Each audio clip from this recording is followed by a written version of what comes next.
Au menu de la séance du Conseil des ministres de ce mercredi 27 novembre 2024, présidée par le chef de l'État, M. Patrice Talon, figurent les décisions dont voici la teneur. En ce qui concerne les mesures normatives, en point 1, création de l'autorité de mise en consommation en République du Bénin. L'institution de cette autorité découle de la politique nationale de qualité dont dispose notre pays. Elle doit s'affirmer comme la structure de référence dans le cadre des transactions commerciales au niveau régional et international en veillant à la protection ainsi qu'à la sécurité des populations par la mise en consommation de produits et services certifiés conformes. Il est à souligner que le mécanisme d'application des règles d'origine de la CEDEAO, sans omettre l'effectivité du marché commun, exige une plus grande fluidité dans les échanges commerciaux. Au Bénin, l'intervention de plusieurs organismes dans le processus de certification rend impérieux une optimisation des procédures d'évaluation de la conformité des marchandises aux frontières, mais également des biens de consommation produits localement. C'est pourquoi le Conseil a marqué son accord pour que l'autorité soit dotée des prérogatives les plus étendues pour prendre en charge le domaine technique de l'évaluation de la conformité des produits alimentaires et non alimentaires importés ou fabriqués localement, mis en consommation dans notre pays, qu'il s'agisse des analyses et essais, des inspections, contrôles ou certifications. En point 2, mise en place de l'autorité de délivrance des actes relatifs à la nationalité. Prévu par la loi numéro 2022-32 portant code de la nationalité en République du Bénin, ces attributions consistent à centraliser et à formaliser les procédures relatives à la nationalité, notamment la délivrance des certificats et documents connexes. Ceci a l'avantage de garantir l'efficacité du service aux citoyens, de réduire les délais de traitement des dossiers, de renforcer la lutte contre la fraude documentaire, les falsifications et déclarations mensongères. À ce titre, l'autorité est chargée, entre autres, de recevoir, examiner et statuer sur les demandes d'attribution, d'acquisition, de conservation, de perte ou de réintégration de la nationalité béninoise. Faire diligenter et suivre les enquêtes et actes de vérification prévus par la loi. Délivrer les actes relatifs à la nationalité béninoise et tenir un registre national aux fins de leur conservation.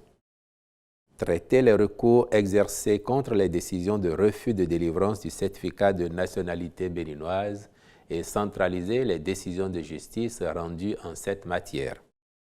Vérifier et authentifier les actes de nationalité produits dans les différentes procédures administratives et judiciaires, lutter contre la fraude et les falsifications en matière de nationalité, fournir des avis techniques et faire des recommandations sur les questions liées à la nationalité. Les ministres concernés par son opérationnalisation sont instruits d'en assurer les diligences requises. Comme autre mesure normative, il a été adopté le décret portant transmission à l'Assemblée nationale pour autorisation de ratification de la Convention des Nations unies sur la protection et l'utilisation des cours d'eau transfrontaliers et des lacs internationaux, dite Convention sur l'eau de 1992. Au chapitre des communications, en point 1, réhabilitation de commissariats d'arrondissement de police et des directions départementales des affaires intérieures.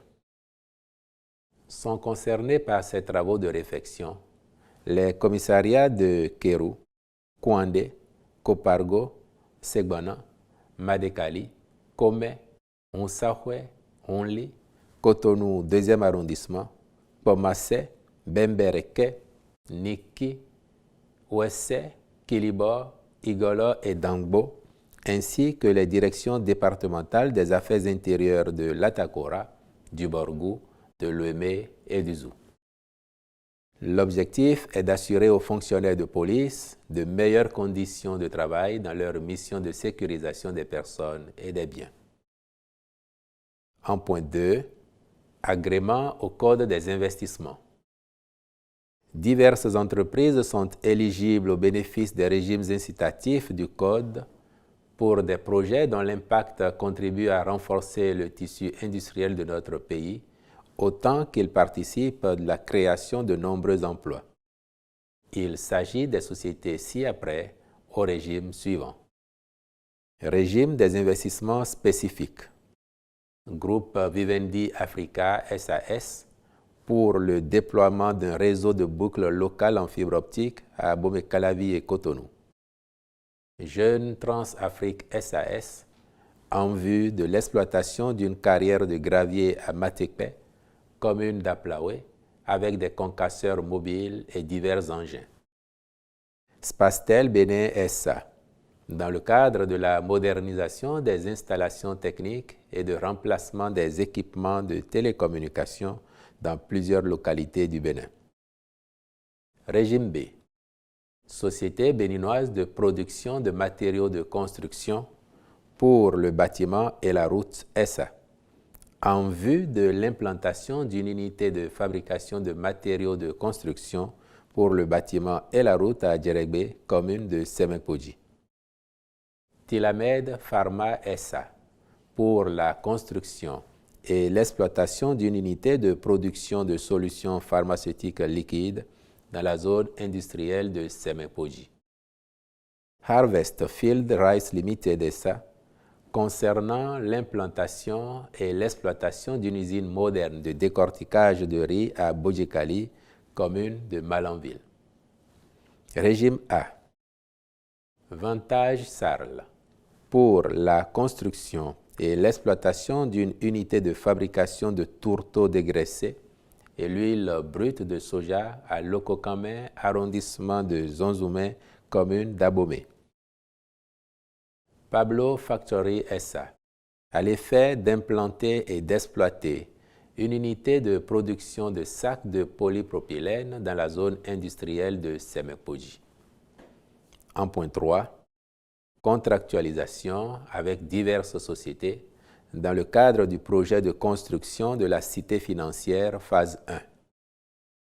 Le dit projet vise à créer une zone financière où seront regroupés les sièges de la plupart des institutions.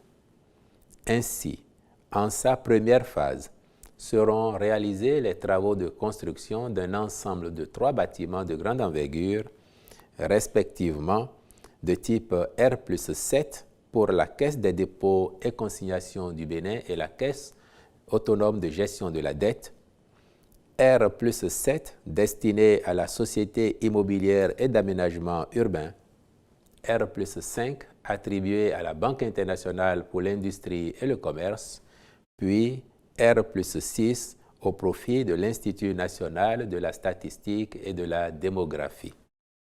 Il s'agit de doter toutes ces structures d'un environnement de travail confortable et moderne, tout en poursuivant la politique de requalification urbaine de la ville de Cotonou. Les ministres concernés accompliront les diligences nécessaires en vue de la signature des contrats avec les entreprises identifiées à l'effet d'exécuter les travaux dans les délais prescrits. En point 4, contractualisation avec divers prestataires dans le cadre du projet de réhabilitation et d'homologation du stade de l'Amitié Général Mathieu Kérékou.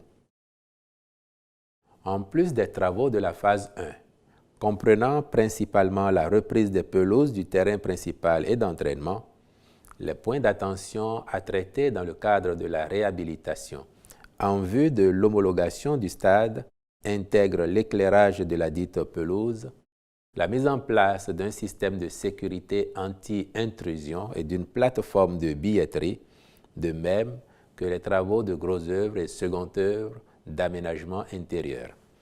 Le Conseil a donc autorisé la contractualisation avec les prestataires retenus à ces fins. Au chapitre des rencontres et manifestations internationales, enfin, il a été retenu l'organisation à Cotonou du prix Jeune Talent Afrique subsaharienne 2024, lauréat UNESCO, pour les femmes et la science du 6 au 11 décembre 2024, ainsi que la participation du Bénin à la 42e session ordinaire du Conseil d'administration des États membres de l'École africaine des métiers de l'architecture et de l'urbanisme du 4 au 6 décembre 2024 à Lomé, au Togo. Je vous remercie.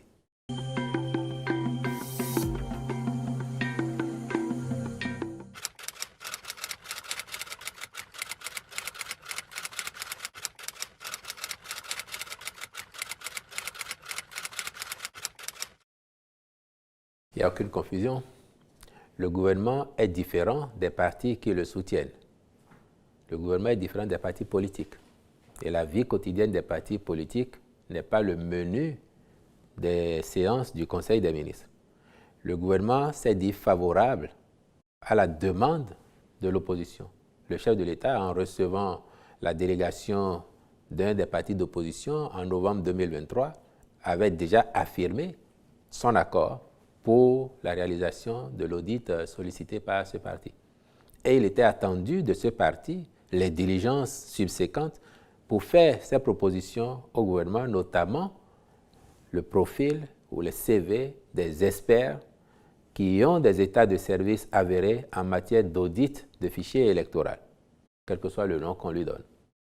Le gouvernement a attendu 1 an avant d'avoir une réponse formelle du parti d'opposition. Et conformément à l'engagement qu'il avait pris 1 an plus tôt, le chef de l'État a réitéré son accord pour la réalisation de cet audit. Le gouvernement a partagé cet accord et c'est pour ça que le garde des Sceaux a été mandaté pour rencontrer les partis dits du cadre de concertation de l'opposition. Donc il n'y a aucune incohérence entre le fait que le gouvernement soit d'accord pour la démarche souhaitée par l'opposition et le fait qu'un parti politique soutenant l'action du gouvernement ne se retrouve pas dans la démarche proposée ou sollicitée par ce parti d'opposition, lequel parti politique soutenant les actions du pouvoir a bien argumenté dans le communiqué que vous évoquez, en tout cas en droit, pourquoi il ne se sentait pas solidaire d'une telle démarche.